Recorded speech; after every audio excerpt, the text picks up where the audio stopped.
Et puis l'événement dans ce journal, c'est la présence de Mylène Farmer. La star entourée de mystères suscite toujours la folie de ses fans. Elle sort un 7e album intitulé Point de suture et sera au Stade de France l'an prochain pour 2 concerts exceptionnels déjà complets.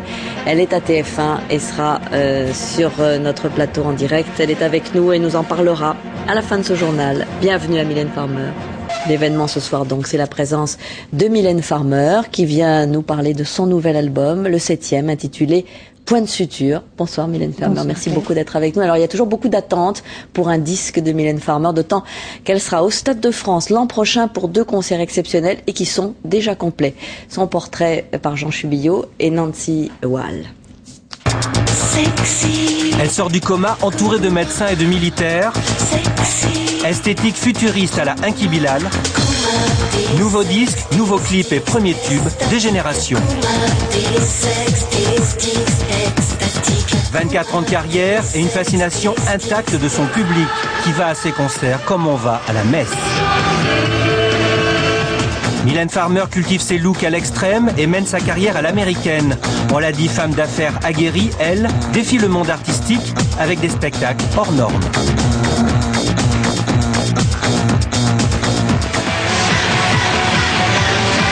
Le Stade de France, dans un an, devrait convenir à sa démesure. 100 000 places vendues en moins de 3 heures, record battu.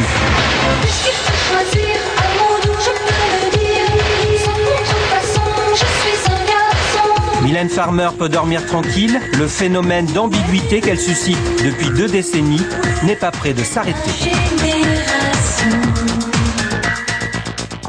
Voilà leur mystère, démesure, ambiguïté, on va en parler Mylène Farmer pour ce 7e album qui s'appelle Point de suture, avec, on l'a vu, l'image d'une poupée couturée qui, d'une certaine façon, vous ressemble. Qu'est-ce que ça veut dire? Est-ce que ça veut dire qu'il y a eu des blessures en vous qui sont refermées aujourd'hui? Écoutez, j'ai pris volontairement le singulier pour Point de suture, le titre, parce qu'il y a cette ambiguïté de, effectivement, des plaies qu'on a du mal à recoudre, et puis l'espoir d'une guérison aussi.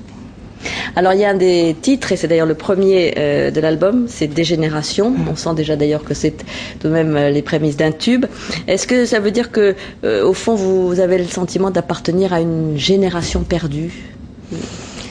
J'ai surtout le sentiment que la nouvelle génération d'aujourd'hui est dans un monde d'une ultra-violence et que c'est un monde qui est très très difficile. C'est une dégénération, je ne sais pas. Je me suis un peu amusée, je l'avoue aussi. Il y a beaucoup de provocations aussi dans le mot dégénération, puisqu'il y avait eu Génération désenchantée.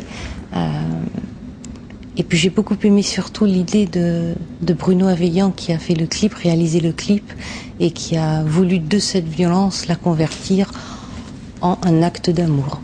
En tout cas, on a l'impression souvent que vous avez envie de vous protéger dans une bulle, dans votre monde. C'est vrai que vous travaillez, vous faites les paroles, et puis la musique est toujours signée Laurent Boutonnat, comme si vous vouliez recréer cet univers pour vous protéger du monde extérieur.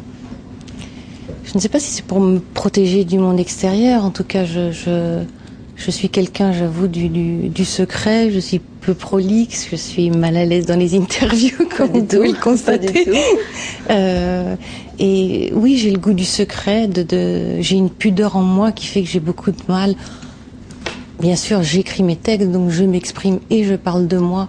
Mais maintenant, quant à justifier le pourquoi du comment, j'ai toujours beaucoup de mal. Et je crois que dans le fond, je n'en ai pas envie, tout simplement. Alors, on a vu dans le sujet, et c'est vrai, il y aura 2 concerts au Stade de France l'an prochain. Entre autres. Et déjà, donc ce sera le 11 et le 12 septembre, entre autres, il y aura une tournée aussi. Mais ces 2 concerts, ils sont déjà complets. Mais comment vous expliquez, Mylène Farmer, cette folie qui s'empare de votre public? Le merveilleux, c'est que je ne l'explique pas.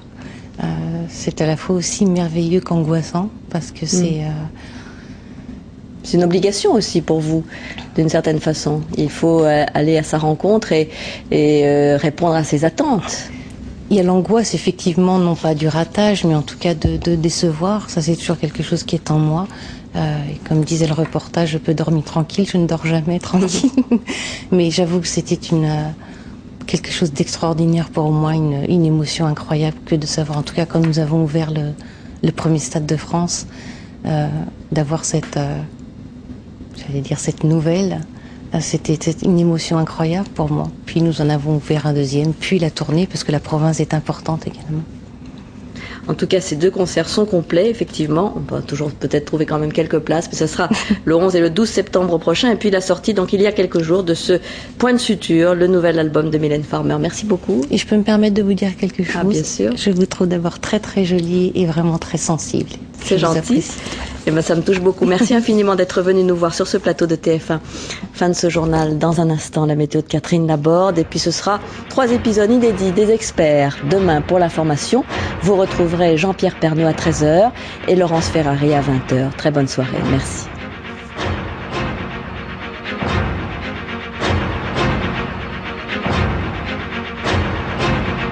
L'info continue sur tf1.fr et par téléphone au 32 80.